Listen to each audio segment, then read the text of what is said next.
1972 New York. John Lennon was being interviewed for Rolling Stone magazine when the reporter asked, "Who invented rock and roll?" John didn't hesitate. "If you tried to give rock and roll another name, you might call it Chuck Berry." The interviewer pressed, "What about Elvis? Little Richard? Jerry Lee Lewis?" John leaned forward. "Elvis didn't write his songs.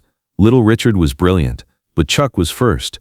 Chuck wrote, played, performed, and created the entire language. Without Chuck Berry, there is no rock and roll. There is no Beatles. There is no me." That quote became the most famous tribute one rock legend ever gave another. It's been repeated in every rock and roll documentary since. But what John didn't tell that interviewer was what happened 3 weeks earlier.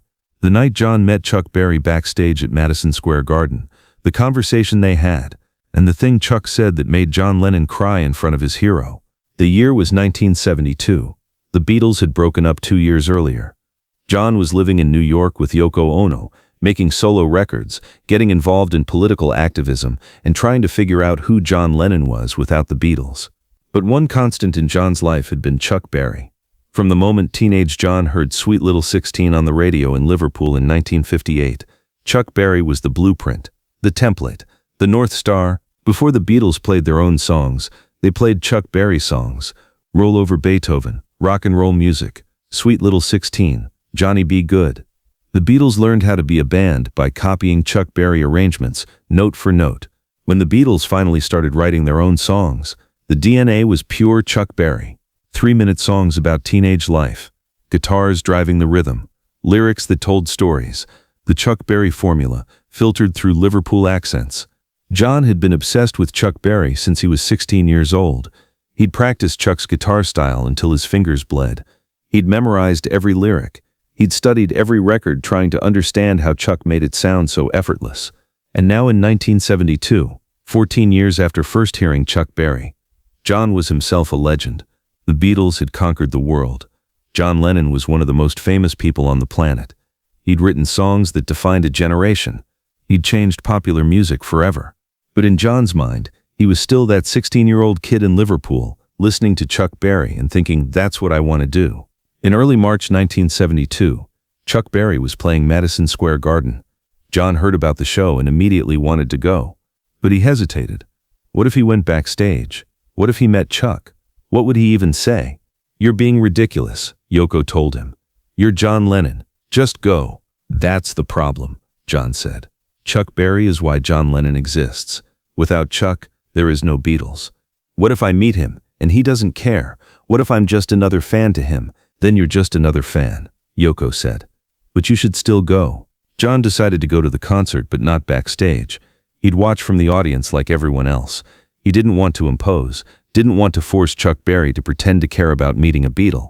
The concert was extraordinary. Chuck Berry at 56 years old, still commanding the stage like he was 25, still doing the duck walk, still playing those guitar solos that had defined rock and roll. The crowd was going insane. John was standing in the back of the arena, wearing sunglasses and a hat, trying not to be recognized, but he was singing along to every song, doing all the guitar parts with his hands, living every moment. After the show, as John was leaving, a man approached him. "Excuse me, are you John Lennon?" John's heart sank. He'd been recognized. "Yeah, that's me. Mr. Berry would like to know if you'd come backstage." John froze. "Chuck Berry wants to see me. He saw you in the audience. Asked me to bring you back if you were willing." John followed the man backstage in a daze. This was happening.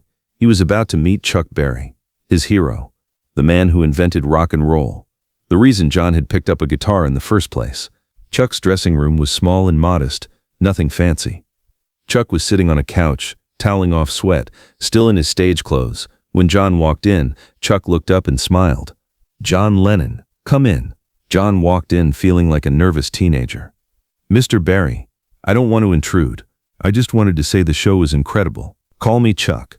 And you're not intruding. I saw you in the audience singing along to every song. Figure a man who knows all my lyrics deserves a conversation." John sat down.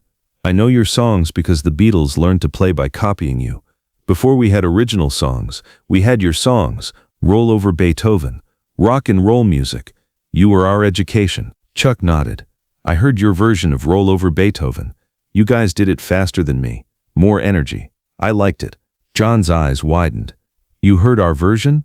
Of course I heard it. You think I don't pay attention when the biggest band in the world covers my songs? I just thought, you probably hear 1,000 covers of your songs. Why would ours matter? Chuck leaned forward. John, let me tell you something about covers. Most people who cover my songs, they're just copying. They learn the notes, they sing the words, but they don't understand what the song is about. They're tourists. You and the Beatles? You weren't tourists. You understood. John didn't know what to say. This was Chuck Berry, his hero, telling him the Beatles understood his music. Chuck continued. When I wrote Roll Over Beethoven, I wasn't just writing about rock and roll. I was writing about young people telling old people that our music matters too, that we have something to say.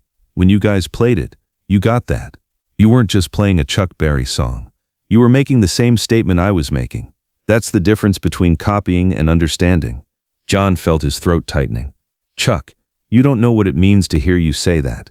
The Beatles exist because of you. I picked up a guitar because of you. Everything we did came from studying your records. I know, Chuck said simply. You know, John, I've been watching you guys since 1963. I've listened to your records, I've studied what you did, and I watched you take what I gave you and turn it into something completely new, something that was yours. John shook his head. But we were just copying you. We were just trying to be Chuck Berry. Chuck smiled. No, you weren't. And that's what makes you special. You took the tools I gave you, 3-minute songs, guitar-driven rhythms, lyrics about real life, and you used those tools to build something I never could have built. You took rock and roll to places I never imagined. And that's exactly what you were supposed to do. What do you mean supposed to do? Chuck stood up and walked to the window. John, you know what the worst thing a student can do is? Stay a student forever.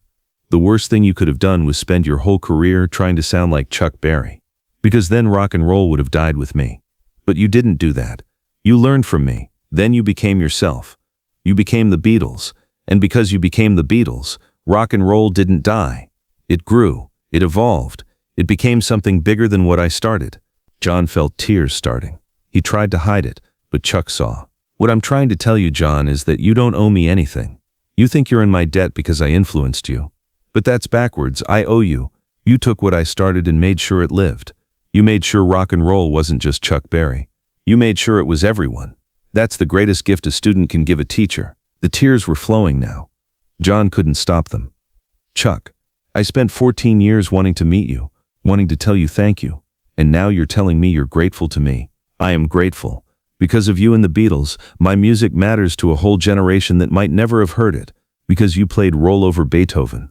Millions of kids went back and found the original. Because you talked about me in interviews, people realized I wasn't just some old guy from the 50s. I was part of rock and roll's foundation. You kept me relevant. You kept me alive. So yes, John, I'm grateful. Chuck sat back down next to John. Let me tell you something else. In 1958, when I wrote Johnny Be Good, I wrote it about a poor country boy who could play guitar. I wrote it hoping that somewhere out there was a kid who would hear that song and think, that could be me. You were that kid, John. You were that poor kid in Liverpool who heard Johnny Be Good and picked up a guitar. You became Johnny Be Good. Your name is in lights. And because your name is in lights, other kids picked up guitars. That's how rock and roll works. That's how it's supposed to work. John wiped his eyes. I don't know what to say. You don't have to say anything. Just keep making music. Keep pushing rock and roll forward. Keep becoming more John Lennon and less Chuck Berry. That's how you honor me. Not by copying me, by surpassing me. They sat in silence for a moment. Then John laughed through his tears. You know, 3 weeks from now, I have an interview with Rolling Stone. They're going to ask me about rock and roll history, about who invented it. What are you going to tell them? I'm going to tell them that if you tried to give rock and roll another name, you might call it Chuck Berry. Chuck smiled. That's a good line. You deserve it. You deserve to be recognized as the guy who invented all of this. Maybe I invented it, Chuck said, but you made it matter. Remember that. John left that dressing room changed. He'd walked in as a fan meeting his hero. He walked out as a colleague who'd been given permission to be himself. 3 weeks later, that Rolling Stone interview happened. When the journalist asked, who invented rock and roll, John gave his famous answer. If you tried to give rock and roll another name, you might call it Chuck Berry. The quote spread everywhere. Every rock and roll documentary, every history book, every tribute. John Lennon's words became the definitive statement on Chuck Berry's importance. But John never told anyone about the conversation in the dressing room. Never told anyone that Chuck had said, "You don't owe me anything." Never told anyone about crying in front of his hero. That moment was private, sacred.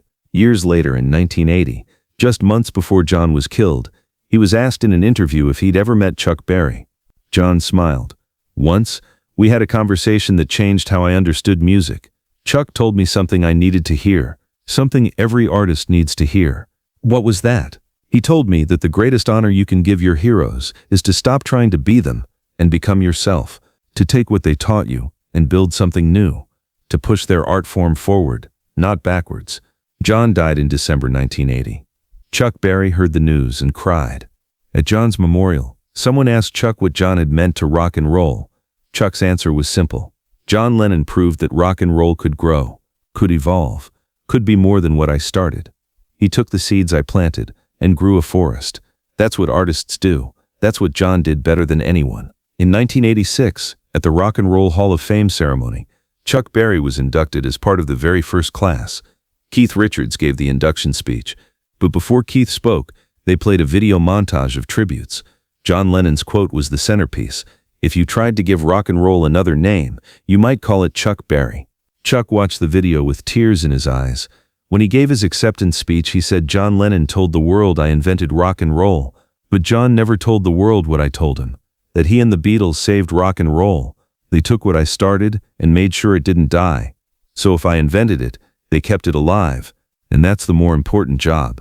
The lesson from that 1972 meeting wasn't just about Chuck Berry and John Lennon. It was about art, influence, and legacy. Chuck didn't want John to worship him. Chuck wanted John to surpass him, to become so completely John Lennon that Chuck Berry's influence became invisible, and that's exactly what John did. The Beatles didn't sound like Chuck Berry. They sounded like the Beatles. But Chuck Berry's DNA was in every note, hidden, transformed, evolved. When you influence someone, you're not giving them permission to copy you. You're giving them permission to become themselves using the tools you taught them. Chuck understood that. He told John directly, "The worst thing you could do is stay a student forever." John walked into that dressing room as a fan. He walked out as an artist who finally understood that honoring your heroes means growing beyond them. If you tried to give rock and roll another name, you might call it Chuck Berry. But if you tried to name the band that proved rock and roll could be anything, you'd call them the Beatles. And the beautiful thing is, Chuck Berry agreed. If this story about heroes, influence, and becoming yourself moves you, subscribe and share with any artist struggling to find their own voice. Comment about a moment when your hero told you to stop copying them and become yourself. And remember, John Lennon thought he owed Chuck Berry everything. Chuck Berry told him he owed nothing. That's the relationship between artists and heroes that changes the world.